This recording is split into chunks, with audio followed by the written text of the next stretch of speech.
Of lecture, learn beyond class. विषय है the nutrition lab और माइंडफुल ईटिंग।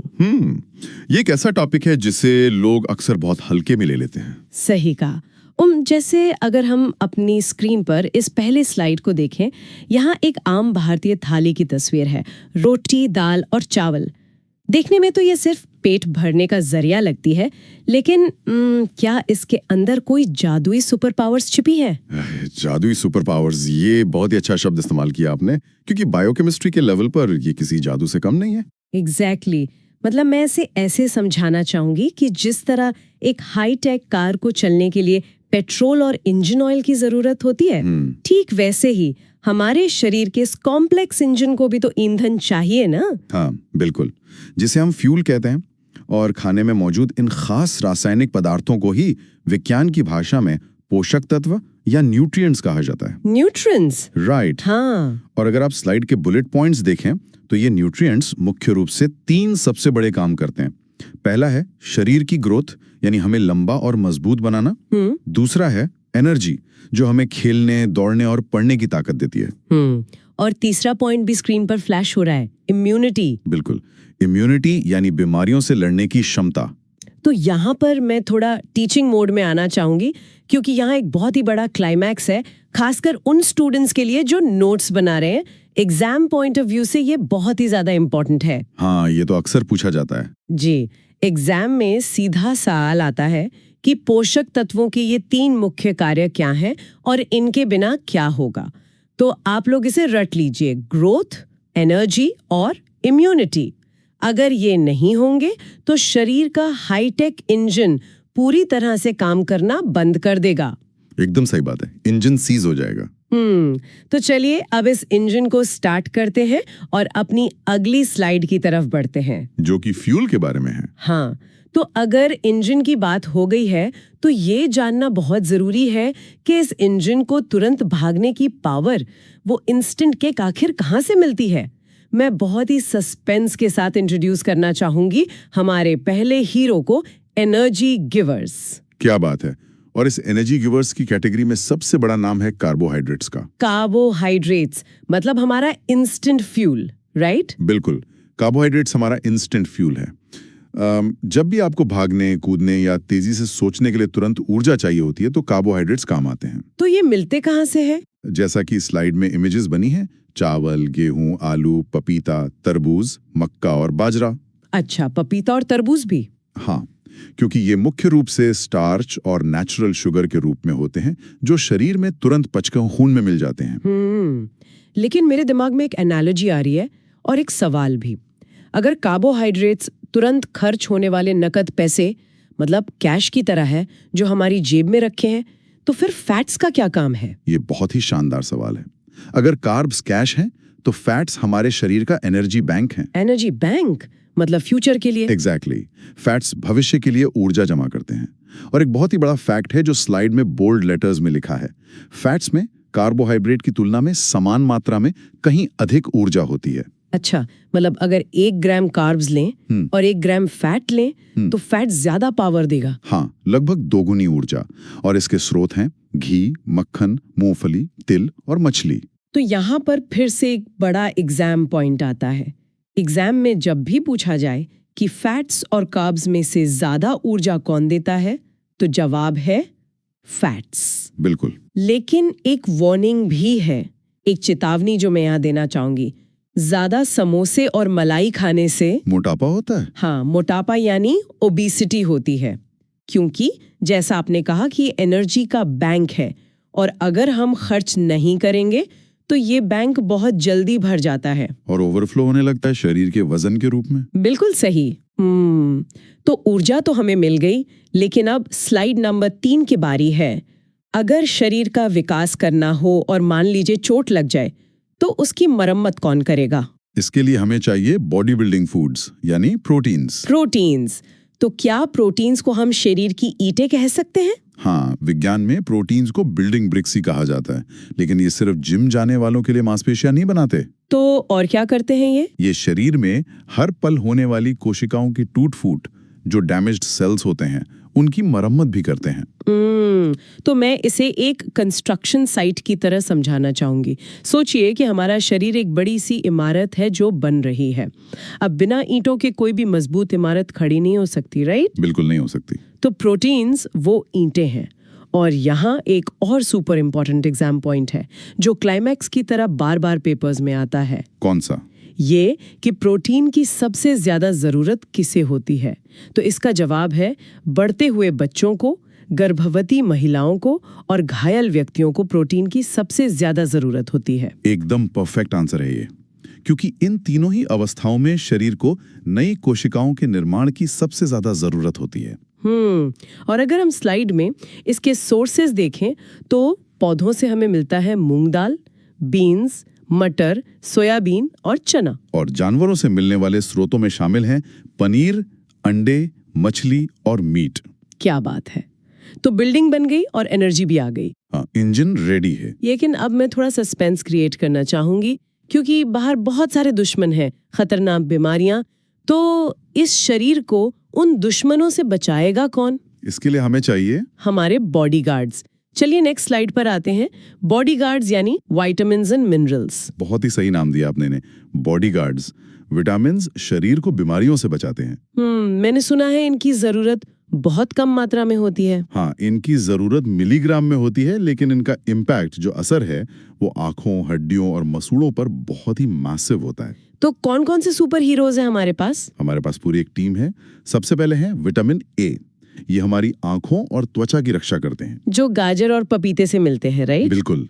फिर आते हैं विटामिन सी, जो हमारी इम्यूनिटी बढ़ाते हैं, और ये आंवला, नींबू और संतरे जैसे खट्टे फलों में होते हैं। और हड्डियों के लिए? उसके लिए है विटामिन डी। ये हड्डियों के लिए कैल्शियम सोखने का काम करता है और हमें धूप और अंडों से मिलता है। वाओ!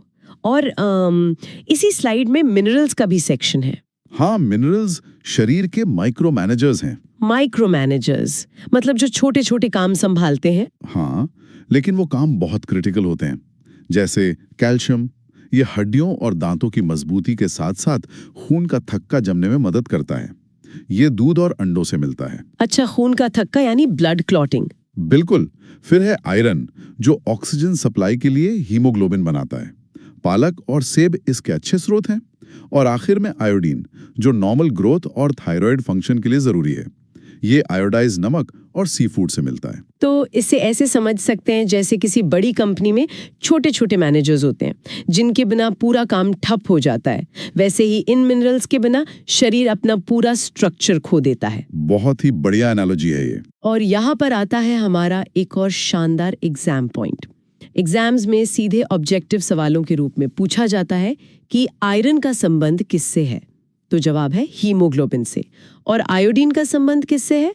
तो वो है थायराइड से। ये मैच द फॉलोइंग में बहुत आता है। बिल्कुल। अब चलते हैं अपनी 5वीं स्लाइड पर। हमने सब कुछ खा लिया, फैट्स, कार्ब्स, प्रोटीन्स, लेकिन कुछ चीजें ऐसी हैं जो शरीर में पचती ही नहीं हैं। तो फिर उनका हमारी थाली में क्या काम है? ये बहुत ही चौंकाने वाला फैक्ट है। हम बात कर रहे हैं रफेज की, जिसे डाइटरी फाइबर भी कहते हैं। हाँ, मैं देख रही हूँ स्लाइड पर लिखा है साइलेंट सपोर्टर्स। क्योंकि रफेज में कोई पोषक तत्व नहीं होता, कोई विटामिन या एनर्जी नहीं होती, फिर भी ये पूरी डाइट का एक बहुत अहम हिस्सा है। लेकिन क्यों? जब पच ही नहीं रहा तो काम क्या है इसका? क्योंकि ये एक सफाई कर्मचारी यानी क्लीनर की तरह काम करता है। ये हमारे खाने में वजन या बल्क बढ़ाता है और कब्ज यानी कॉन्स्टिपेशन को रोकता है। तो मतलब ये पाचन तंत्र को साफ रखता है। एग्जैक्टली। साबुत अनाज, आलू और ताजे फल इसके बेहतरीन स्रोत हैं। और इसी के साथ एक और साइलेंट सपोर्टर है, पानी। पानी के बिना तो जीवन ही नहीं है।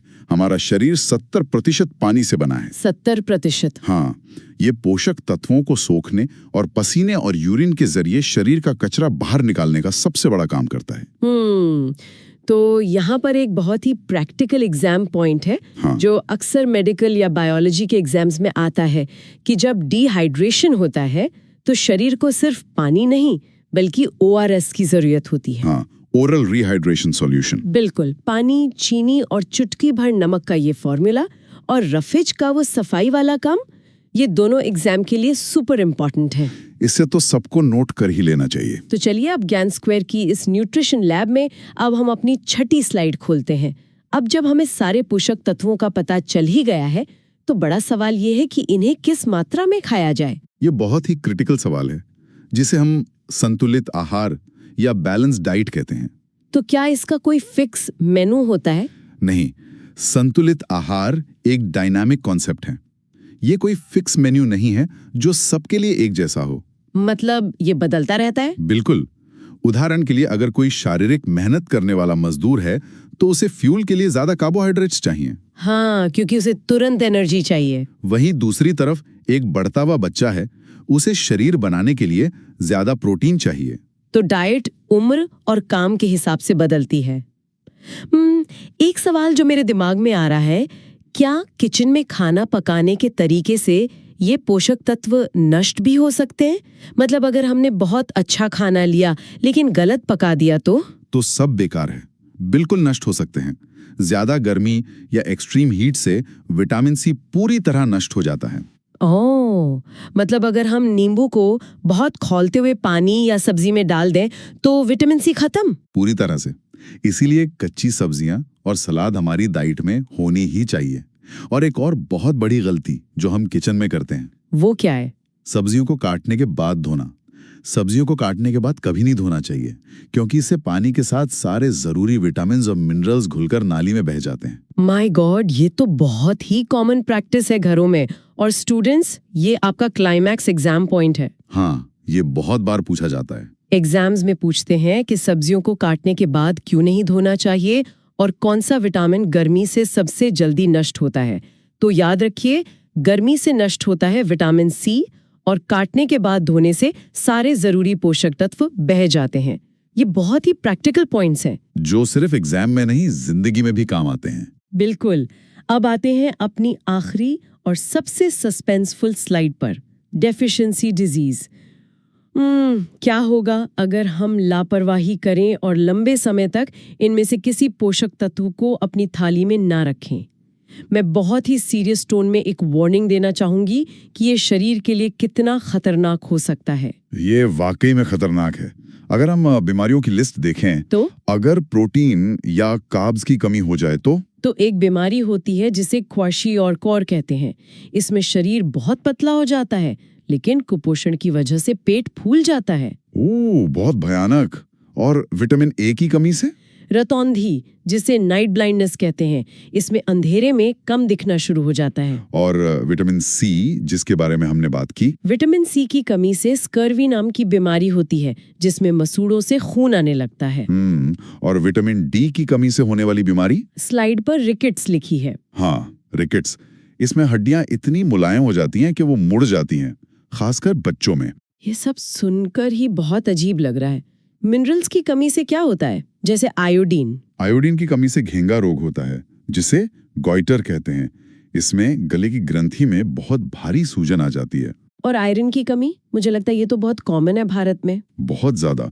आयरन की कमी से एनीमिया होता है, हीमोग्लोबिन की कमी हो जाती है और इंसान को बहुत भारी कमजोरी महसूस होती है। तो यहाँ मैं जोर देकर बताना चाहूंगी कि ये पूरा का पूरा चार्ट जो अभी स्क्रीन पर है, ये परीक्षा के मिलान करें यानी मैच द फॉलोइंग सवालों के लिए एक ब्रह्मास्त्र है।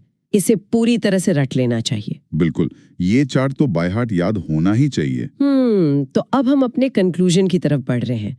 इन बीमारियों से बचने और सही चुनाव करने का सबसे आसान तरीका क्या है? क्या हमें बहुत महंगे महंगे सप्लीमेंट्स खाने पड़ेंगे? बिल्कुल नहीं। महंगे खाने का मतलब हमेशा सेहतमंद खाना नहीं होता। सबसे अच्छी और सचेत डाइट, जिससे हम कॉन्शियस न्यूट्रिशनल चॉइसेस कहते हैं, वो हमारे आसपास ही मौजूद है। मतलब हमारे लोकल खाने में? हाँ, स्थानीय दालें, अंकुरित अनाज और मौसमी सब्जियां, यही सबसे बेहतरीन डाइट है। भोजन हमारी सबसे बड़ी संपत्ति है। क्या बात है। तो ज्ञान स्क्वायर के इस एपिसोड के अंत में मैं अपने सभी सुनने वालों के लिए एक मिशन की घोषणा करना चाहती हूँ। अगले हफ्ते के लिए आप सबका एक चैलेंज है। चैलेंज? हाँ, चैलेंज ये है कि आप सभी अपना खुद का डेली डाइट चार्ट बनाएं। एक जासूस, एक डिटेक्टिव की तरह अपनी प्लेट को चेक करें कि क्या उसमें बॉडीगार्ड्स और एनर्जी गिवर्स मौजूद हैं और क्या दिन भर में पर्याप्त पानी पिया जा रहा है। ये बहुत ही शानदार एक्सरसाइज है, इससे अवेयरनेस बढ़ेगी। बिल्कुल। और जाने से पहले मैं चाहूंगी कि आप हमारे श्रोताओं के लिए कोई एक ऐसा गहरा विचार छोड़ें जिस पर वो खुद से सोच सकें। तो मेरा एक प्रोवोकेटिव थॉट ये है कि जरा सोच कर देखिए, आधुनिक जीवन शैली और फास्ट फूड के कारण अगर हमारे रोजमर्रा की डाइट से इन पोषक तत्वों का ये जो बेहतरीन स्ट्रेटेजिक बैलेंस है, ये हमेशा के लिए बिगड़ जाए तो क्या होगा? क्या मानव शरीर का ये हाईटेक इंजन भविष्य में नई बीमारियों का सामना कर पाएगा, या ये एवोल्यूशन के इस दौर में धीरे धीरे काम करना बंद कर देगा? Oh my God! ये जानने के लिए हमें आज ही अपनी थाली को गंभीरता से डिकोड करना होगा। सच में ये बहुत ही गहराई से सोचने वाली बात है। हमारी सेहत हमारी अपनी जिम्मेदारी है। तो एक बार फिर बेहद उत्साह के साथ मैं ज्ञान स्क्वायर चैनल की तरफ से आप सभी का धन्यवाद करती हूँ। द न्यूट्रिशन लैब के इस बेहतरीन और ज्ञानवर्धक सफर को सुनने के लिए बहुत बहुत शुक्रिया। मुझे भी बहुत मजा आया इस डीप डाइव में। तो मिलते हैं अगले डीप डाइव में एक नए विषय के साथ। तब तक के लिए स्टे हेल्दी, स्टे स्मार्ट।